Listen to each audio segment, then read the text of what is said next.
ಕೊನೆಗೂ ನನ್ನ ಫ್ರೆಂಡ್ ಅವ್ರ ಕಾರೇನೋ ಬಂತು. ಹಾಯ್ ಫ್ರೆಂಡ್ಸ್, ಇವತ್ತು ನಾನು ನನ್ನ ತಮ್ಮ ದಾಸರಳ್ಳಿ ಕಡೆ ಆದರೆ ಹೊರಟ್ವಿ. ಯಾಕಪ್ಪ ಅಂದರೆ ಶೋರೂಮ್ ಕಡೆಗೆ. ಕೊನೆಗೂ ನನ್ನ ಫ್ರೆಂಡ್ ಅವ್ರ ಕಾರ್ ಅಂತೂ ಲಾಂಚ್ ಆಯಿತು. ಹಾಗೆ ಕಾರ್ ತಗೊಂಡಿರೋ ಹ್ಯಾಪಿನೆಸ್ಸಲ್ಲಿ ಸೆಲೆಬ್ರೇಷನ್ ಎಲ್ಲ ಮಾಡಿಕೊಂಡು ಹಾಗೆ ದೊಡ್ಡದೊಂದು ಕಾರ್ ಕೀ ಆದರೆ ಕೊಟ್ಟರು. ನಾನಂತೂ ಅದೇ ಕಾರ್ ಕೀ ಅಂದ್ಕೊಂಡ್ಬಿಟ್ಟೆ. ಹಾಗೆ ಒಂದು ಗ್ರೂಪ್ ಫೋಟೋ ಆದರೆ ತಗೊಂಡು ಕಾರ್ನಂತೂ ಆಚೆ ತೆಗೆದ್ವಿ. ಕೊನೆಗೂ ಎಷ್ಟು ಕಷ್ಟಪಟ್ಟು ತಗೊಳೋದ್ರಲ್ಲಿ ಎಷ್ಟು ಹ್ಯಾಪಿನೆಸ್ ಇರುತ್ತೆ ಅಂತ ಹೇಳ್ಬಿಟ್ಟು ಅಂಕಲ್ನ ನೋಡಿ ಗೊತ್ತಾಗಿದ್ದು. This is India.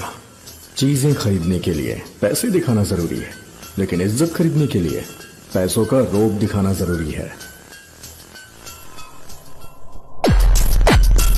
ಹಾಗೆ ಕಾರ್ಗೆಲ್ಲ ಪೂಜೆ ಮಾಡಿ ತೆಂಗಿನಕಾಯಿ ಹೊಡೆದ್ಬಿಟ್ಟು ಹಾಗೆ ಒಂದು ರೈಡ್ಗೆ ಹೋಗಿ ಬರೋಣ ಅಂತ ಹೇಳ್ಬಿಟ್ಟು ಹೋದ್ವಿ.